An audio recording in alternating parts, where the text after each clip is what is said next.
नमस्कार, आप देख रहे हैं देवभूमि समाचार। मैं आपके साथ प्रियंका मलिक हाजिर उत्तराखंड की तमाम छोटी बड़ी खबरें लेकर खबरों का रुख करेंगे, लेकिन सबसे पहले एक नजर हेडलाइंस पर। सीएम धामी ने की चारधाम यात्रा की व्यवस्थाओं को लेकर समीक्षा बैठक, अधिकारियों को दिए व्यवस्थाएं दुरुस्त करने के निर्देश, सभी राज्यों में हेल्थ एडवाइजरी जारी करने की भी कही बात। चारों धामों में मंदिर परिसर के 200 मीटर तक मोबाइल फोन प्रतिबंधित, बिना रजिस्ट्रेशन के नहीं होंगे दर्शन, मुख्य सचिव ने जारी किया आदेश।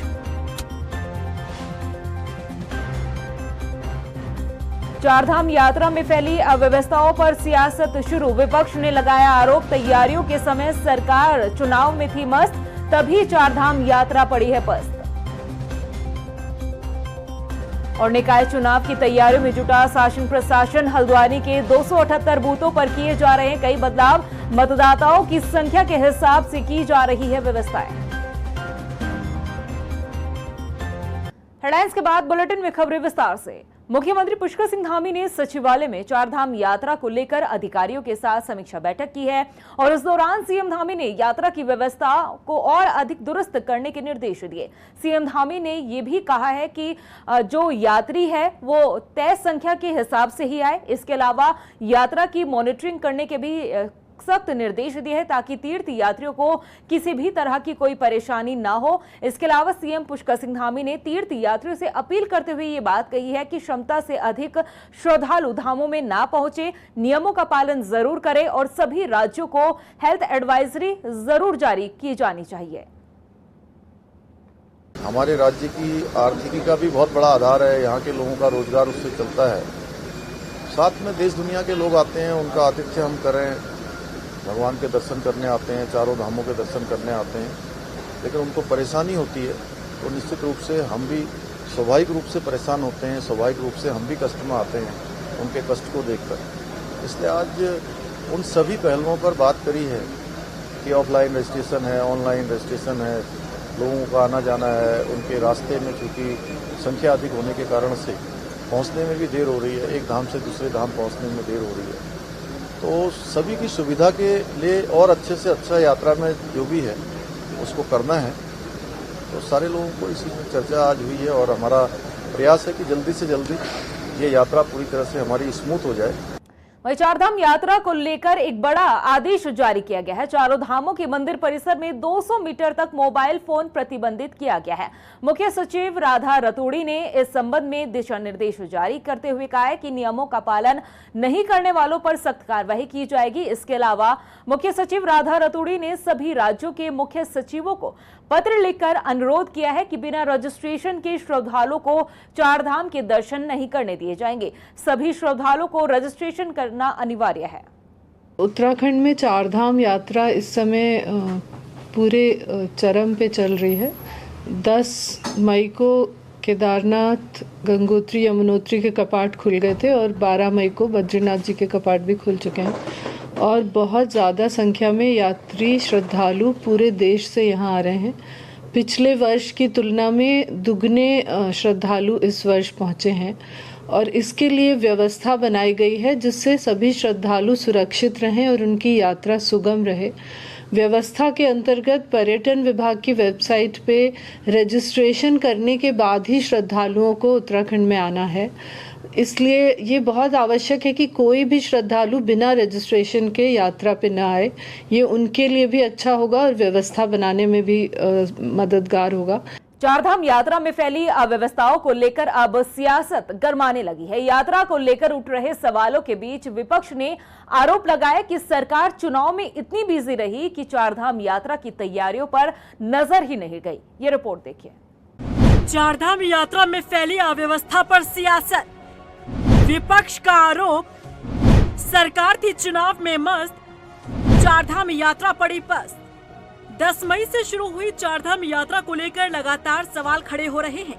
यात्रियों को हो रही परेशानी के बीच अब विपक्ष ने भी सरकार पर सवाल दागे हैं। विपक्ष का कहना है कि सरकार चुनाव में इस कदर बिजी थी कि चारधाम यात्रा की तैयारी पर कोई ध्यान ही नहीं दिया गया। अव्यवस्था को लेकर मुख्य विपक्षी दल कांग्रेस के विधायक प्रीतम सिंह का कहना है कि पूरी सरकार चुनाव में व्यस्त रही, उनका चारधाम यात्रा से कोई सरोकार नहीं रहा और जब व्यवस्था पूरी तरह विफल हो गई तब सरकार के हाथ पैर फूल गए। मैं समझता हूं कि चारधाम यात्रा की तैयारी सरकार को पूर्व में कर लेनी चाहिए थी, पूरा होमवर्क कर लेना चाहिए था, लेकिन सरकार ने कोई होमवर्क नहीं किया। पूरी की पूरी सरकार जो है चुनाव में व्यस्त रही, उनका यात्रा से कोई सरोकार नहीं रहा। लोग आगे, यात्री आगे, जब वो जा रहे हैं, जब व्यवस्थाएं पूरी तरीके से विफल हो गई, अब सरकार के हाथ पांव भी फूले हैं, कभी किसी को नामित कर रहे हैं, कभी किसी को नामित कर रहे हैं। नामित करने से व्यवस्था थोड़ी सुचारू रूप से हो जाएगी, व्यवस्था तो पहले करनी थी। सरकार ने चारधाम की जो व्यवस्था होनी चाहिए उसे नहीं किया, उसका परिणाम आज आपके सामने और हमारे सामने। वही कांग्रेस के आरोप पर बीजेपी का कहना है कि कांग्रेस बेबुनियाद आरोप लगा रही है। ग्राउंड स्तर पर जाकर कांग्रेस को देखना चाहिए कि आखिर कैसी व्यवस्था है। देखिए, ऐसा है, चार धाम यात्रा जो है विश्व स्तर की यात्रा है और आपने देखा कि हमारे पास 25 लाख तक का आंकड़ा जो है वो रजिस्टर हो गया है और लगातार श्रद्धालुओं का जो है वो आंकड़ा बढ़ रहा है। लेकिन अभी जून तक हमारे पास जो रजिस्ट्रेशन है वो हो चुके हैं। अब आगे जो ऑफलाइन रजिस्ट्रेशन है वो रोके गए हैं और स्लॉट में श्रद्धालुओं को विजिट करवा रहे हैं। तो यहाँ पर कांग्रेस पार्टी जो बेबुनियाद आरोप लगा रही है, कांग्रेस पार्टी को जरूरत है कि वो वहां पे जाएं, व्यवस्थाएं भी देखें और उसके बाद आरोप लगाएं अगर उनको कहीं कमियां नजर आए तो। चारधाम यात्रा से यूं तो हर किसी की आस्था जुड़ी है, इसमें ना तो कोई पक्ष होता है ना ही विपक्ष। आस्था से जुड़े इस मुद्दे पर सियासत भी ठीक नहीं, लेकिन चारधाम यात्रा में फैली अव्यवस्था को लेकर सवाल उठना लाजमी है, क्योंकि जिस यात्रा का इंतजार श्रद्धालुओं को लंबे वक्त से होता है, उसमें यदि ऐसी अव्यवस्था दिखे तो भला फिर क्या कहा जाए। वही गंगोत्री यमुनोत्री धाम में बड़ी संख्या में श्रद्धालु पहुंच रहे हैं। आप तस्वीरों में साफ तौर पर देख सकते हैं कि श्रद्धालु कितने उत्साहित है, लेकिन लगातार जो संख्या बढ़ती जा रही है श्रद्धालुओं की, उनकी वजह से काफी अव्यवस्थाओं का सामना करना पड़ रहा है। व्यवस्थाओं को संभालने के लिए दोनों धामों में अब अधिकारियों को तैनात किया गया। आपको बता दें कि पुलिस प्रशासन ने सोनगाड़, गंगनानी, डबरानी और सूखी टॉप के साथ ही झाला यात्रा के लिए गंगोत्री रूट पर 1 गेट और सिस्टम लागू किया गया है। वहीं श्रद्धालुओं की मौत के आंकड़ों को देखते हुए सभी डॉक्टरों ने तीर्थ यात्रियों के लिए एडवाइजरी भी जारी की है। बेसिकली जो है ये हमारे यमुनोत्री धाम में ये दिक्कत आ रही है। तो वहाँ पे क्या होता है कि जब आदमी स्वरूप चलता है तो वहाँ पे टेम्परेचर जो है 40 के आसपास चल रहा है इस समय। तो वहाँ एकदम से क्या होता है कि एक तो टेम्परेचर काफ़ी कम हो जाता है, दूसरा इशू ये आता है वहाँ पे कि टेम्परेचर के साथ साथ जो है, क्योंकि जैसे हम समुद्र तल से ऊपर जाते हैं तो ऑक्सीजन लेवल भी कम हो जाता है। तो ये तो इशू मेन क्लाइमेट चेंज वजह से आता ही है। दूसरा हमारी व्यवस्था ये कर रखी है कि इस समय हमारी यात्रा काल में हमारा जो हॉस्पिटल चलता है, तो इस समय हमारा वहाँ फिजिशियन तैनात हैं। हो रही हैं मैक्सिमम उन लोगों में देखा गया है कि प्रायर मेडिकल हिस्ट्री होती है इन लोगों की, पहले से दिल की बीमारियाँ, बीपी, हाइपरटेंशन, डायबिटीज़ और मोटापे से ग्रसित होते हैं इस तरह के लोग। तो इनको एडवाइस मैं यही दूंगा कि पहले से अपने डॉक्टर की सलाह के बिना ऊपर चढ़ाई ना करें, ठीक है। और एक ही दिन में बहुत ज़्यादा स्पीड से बहुत ऊंचाई तक चढ़ने की कोशिश ना करें। आप पर्याप्त हाइड्रेशन लेते रहें और दवाइयाँ लेते रहें आपने जो पहले से एडवाइस कर रखी हैं। अगर सीने में अचानक से दर्द वगैरह उनको होता है तो उनको रुकना है और नज़दीकी स्वास्थ्य केंद्र में जाके अपना तुरंत ECG करवाना है। वहीं हल्द्वानी नगर निगम में चुनाव को लेकर काफी तैयारी की जा रही है। प्रशासन ने अपनी कमर कस ली है और इस बार जिला निर्वाचन द्वारा हल्द्वानी नगर निगम में चुनाव के लिए बनाए जाने वाले सभी बूथों पर कई तरह के बदलाव किए गए हैं। जिला निर्वाचन विभाग द्वारा जिस मतदान केंद्र में ज्यादा बूथों के अलावा वहां पर संख्या मतदाताओं की ज्यादा है, उन्हें आसपास के सरकारी विद्यालय और निजी स्कूलों में शिफ्ट किया जाएगा। सिटी मजिस्ट्रेट AP वाजपेयी ने बताया कि हल्द्वानी नगर निगम के 60 वार्डों में 278 पोलिंग बूथ है, जिनमें 2,33,000 से ज्यादा मतदाता है। देखिए, हम अभी नगर निकाय सामान्य निर्वाचन 2024 में होने हैं और नगर निगम हल्द्वानी में हमारे 278 पोलिंग बूथ हैं, 60 वार्ड हैं, 2,33,000 से अधिक यहाँ पर मतदाता हैं। वोटर टर्नआउट बढ़े, मतदाताओं को कम से कम पैदल दूरी तय करनी पड़े, उसके लिए हमने अपने जो पोलिंग बूथ हैं उनका रिव्यू किया है और उसके बाद हम लोगों ने उसमें सभी राजनीतिक दलों को आज इसलिए बुलाया था कि जो हमने बूथ शिफ्टिंग को और चेंज करने को लेकर प्रस्ताव बनाया है, उस पर उनकी सहमति ली गई। नैनीताल जिले के मैदानी क्षेत्रों की तहसील में लंबे समय से प्रमाण पत्र जारी नहीं किए जा रहे हैं। पटवारियों की हड़ताल के चलते लगातार फरियादों को इधर उधर भटकना पड़ रहा है। अकेले हल्द्वानी तहसील में 270 प्रमाण पत्र और लालकुआ तहसील में 98 प्रमाण पत्र अभी तक लंबित पड़े हैं। प्रमाण पत्र न बनने की वजह से नौकरी में आवेदन करने वालों को और कॉलेज में दाखिला लेने वाले अभ्यर्थियों को काफी परेशानियों का सामना करना पड़ रहा है। उधर 18 मई को उत्तराखंड बेरोजगार संगठन के प्रदेश अध्यक्ष बॉबी पवार लोहाघाट पहुंचेंगे, जहां बॉबी पवार रामलीला मंच से भर्ती परीक्षाओं की तैयारी कर रहे युवाओं से मुलाकात भी करेंगे, जिसमें वो उनकी समस्याओं को भी सुनेंगे। आपको बता दें कि इस लोकसभा चुनाव में बॉबी पवार टिहरी लोकसभा सीट से अपनी किस्मत आजमा चुके हैं और चुनावी मैदान में भी उतरे थे।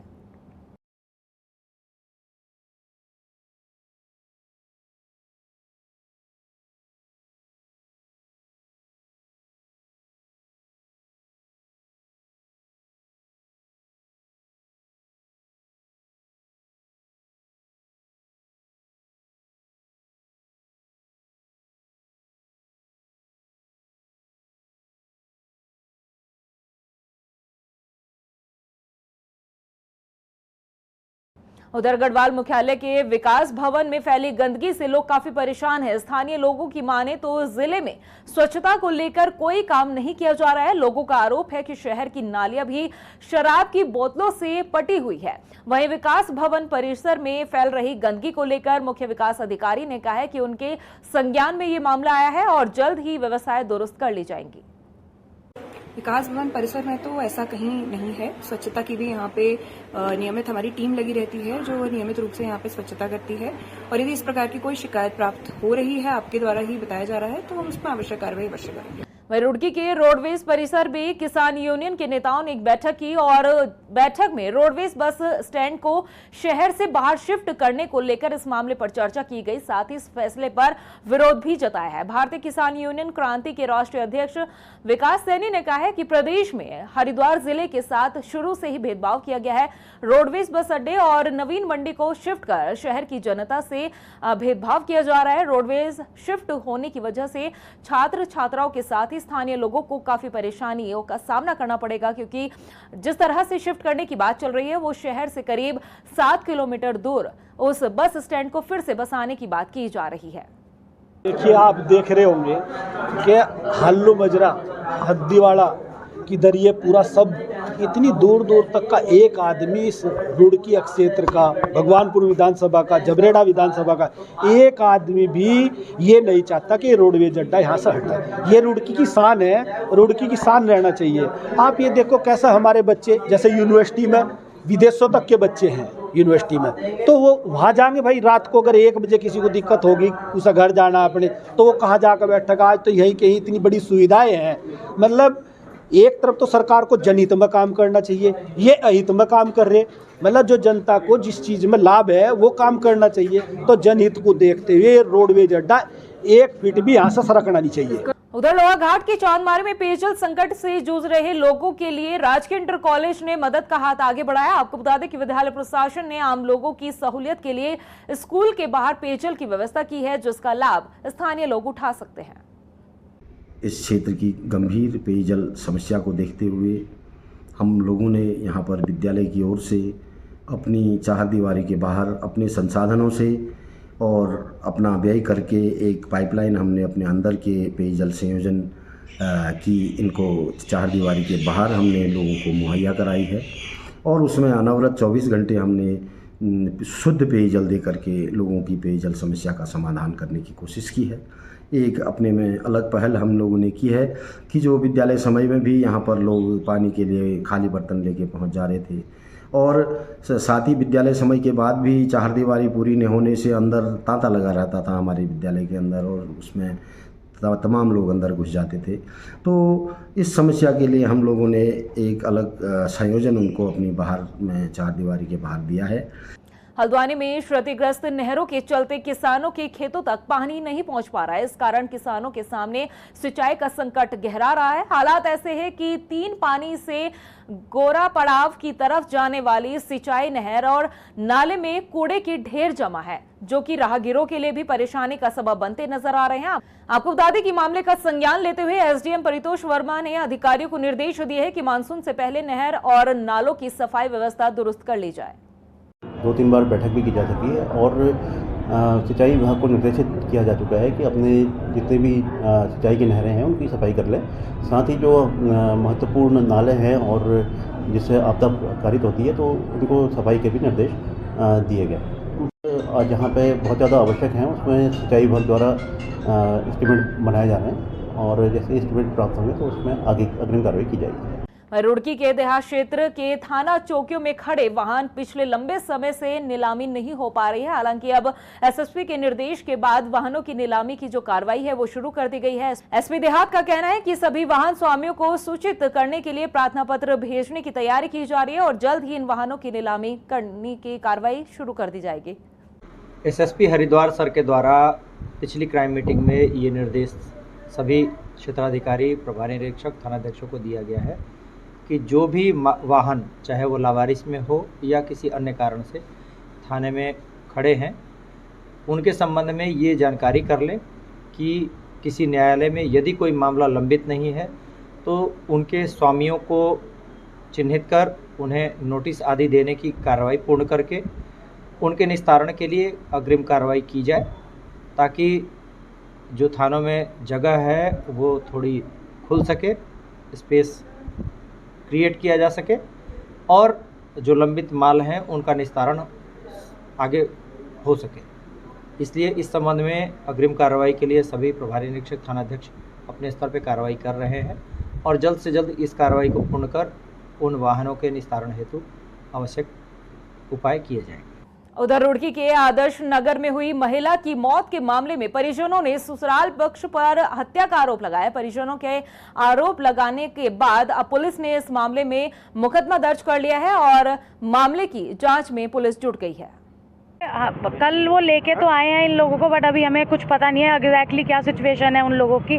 बट उनकी माँ का नाम जो हमारे पास एप्लीकेशन आज सुबह इन्होंने दी है दर्ज करके, उसमें इनकी मदर का नाम नहीं है, माँ का नाम हटा दिया है। हमने कल 4 लोगों के लिए बोला था और उसकी माँ भी कल यहीं पर थी, बट आज ना तो माँ है उनकी यहाँ पे, ना ही उनकी माँ का नाम है एप्लीकेशन में, तो हम इसलिए थोड़े से असंतुष्ट हैं। ठीक, एफआईआर की कॉपी में नाम नहीं है उनकी मदर का, सविता धीमान का नाम नहीं है, क्योंकि असली तो कातिल वही है। प्रदेश की खबरों में इतना ही, फिर हाजिर होंगे कुछ खास खबरों के साथ। तब तक के लिए मुझे दे इजाजत, नमस्कार। सीएम धामी ने की 4 धाम यात्रा की व्यवस्थाओं को लेकर समीक्षा बैठक, अधिकारियों को दिए व्यवस्थाएं दुरुस्त करने के निर्देश, सभी राज्यों में हेल्थ एडवाइजरी जारी करने की भी कही बात। चारों धामों में मंदिर परिसर के 200 मीटर तक मोबाइल फोन प्रतिबंधित, बिना रजिस्ट्रेशन के नहीं होंगे दर्शन, मुख्य सचिव ने जारी किया आदेश। 4 धाम यात्रा में फैली अव्यवस्थाओं पर सियासत शुरू, विपक्ष ने लगाया आरोप, तैयारियों के समय सरकार चुनाव में थी मस्त, तभी 4 धाम यात्रा पड़ी है पस्त। और निकाय चुनाव की तैयारियों में जुटा शासन प्रशासन, हल्द्वानी के 278 बूथों पर किए जा रहे हैं कई बदलाव, मतदाताओं की संख्या के हिसाब से की जा रही है व्यवस्थाएं।